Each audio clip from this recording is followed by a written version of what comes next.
All right, we're back and we're ready to get started. In this video, I'm going to go over all of the supplies needed to make your Dollistocks shoes. So first we'll start with the supplies. Focus on the 18-inch doll size.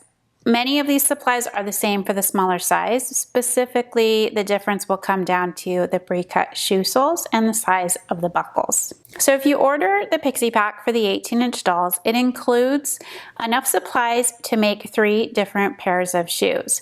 So once you open your package, you'll see 3 little bags.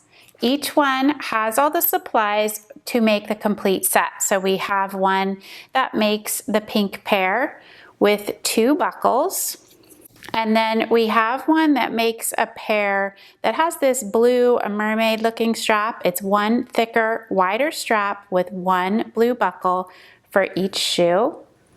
And this one has white on the bottom. It's kind of a rubbery product for the bottom of that one. The bottom of the first one is black foam, so that's just 2mm foam.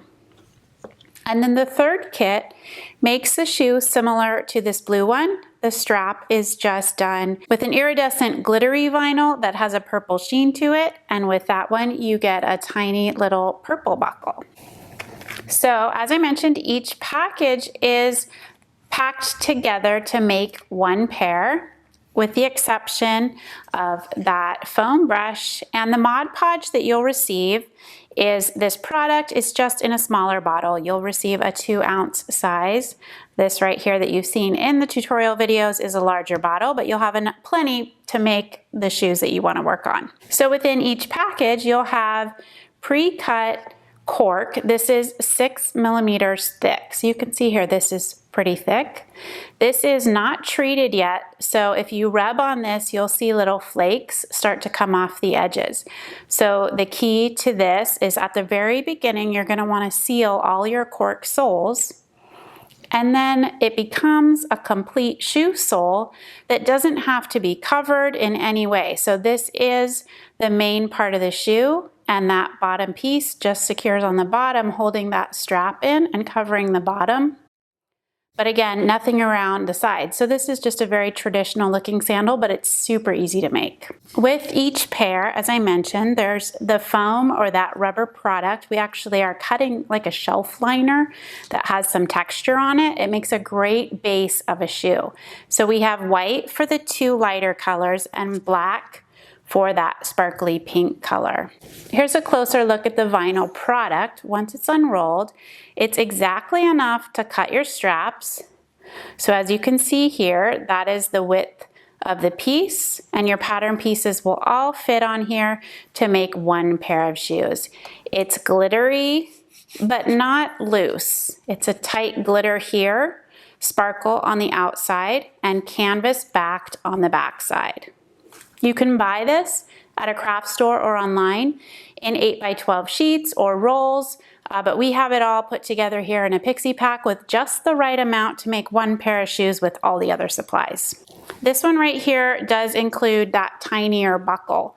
So these are like a black metallic. They're pretty tiny, a 1/4 inch wide strap is what fits through there, and there's 2 on each shoe. For the blue and that iridescent white with the purple in it, it is the same type of canvas backed vinyl. It's much more textured. It's a little bit thicker, but not really. It's still pretty pliable. So this one works great, and again, it's cut the exact same width. And this one is designed to be used with 1 buckle per shoe. It's like a 3/8 inch, just under 1/2 inch that fits right through there, and it threads through very easily. And then that last one is this iridescent. It picks up pink and purple in the light, and it coordinates perfectly with this little purple or lavender buckle on there. So they're very spring looking, Easter egg inspired, perfect little shoes for spring or summer. Now let's take a look at the smaller size shoe kit. For this shoe kit, it's going to include enough to make 2 pairs. So for these, you can see in the example right here, this is for a WellieWisher. This is a shape 3 sole. And then this one right here is the shape 2 sole, which fits the ruby red, hearts for hearts. It's a longer, narrower shoe. So you can see that here, which is why for the sandal, we designed that newer shoe sole specifically for the WellieWisher. For the kit, we're just using the variation that has one buckle. So we have 2 different buckles included. It's the same buckle that's used in the 18-inch shoe pattern, but here we're just using one, and in this kit, it's silver. So per pair, you'll have 2 buckles, one style with the pink glitter and black for the bottom. And then the second buckle is a little bit larger, adds a little bit more character to it. For that one, we're gonna pair it with this pastel rainbow vinyl. So this is the same kind of vinyl. It has a little bit of texture on it. It's a pastel print that varies. So as you cut out your shoe strap, the color that's going to overlap or come together is going to be determined by how you place your pattern pieces. So you want to think about that when you're setting your pattern pieces down, but it'll be a very cute effect. And then for the bottom of this one, we have white foam included for the bottom of the sole, designed to match the shape. So we have both of these available, a shape 2 set and a shape 3 set. And again, the difference of that shoe design, you can see here, shape 2 is a little bit longer and narrower, and shape 3 is shorter and wider at the toes. In both the shape 2 and the shape 3 kit, the cork sole is thinner. This is scaled down for the size of the doll. It's a 3mm thick piece of foam. It looks great on the finished shoe. So to get started, the very first thing that you're going to need to do is treat all of your cork soles, whether they're the 6mm size shape ones for the 18-inch or the thinner 3mm ones for the shape 2 and shape 3 soles. All of them need to be sealed. When you first take them out of the package, you're going to notice that they're a little rough around the edge, and this, if it's rubbed on, will flake off over time. It's a pretty compact pressed cork on the top and the bottom. It's just really mostly around that cut edge that is gonna have the most wear. So in the pattern, it's mentioned that you can mix up your own mixture of 2 parts glue to 1 part water, but basically that is Mod Podge. So in your kit, if you purchased a kit, you got a small amount of Mod Podge, you just take the Mod Podge and you brush it right on. You can use your foam brush and then you carefully just apply it around that outside edge, and you can do it generously. It goes on white, but over time, as it absorbs and dries, it does dry clear, and it will have some sheen to it. So it'll look really sealed, like a pair of shoes. And then I just go ahead and rub right across, brush it all over the top of the sole.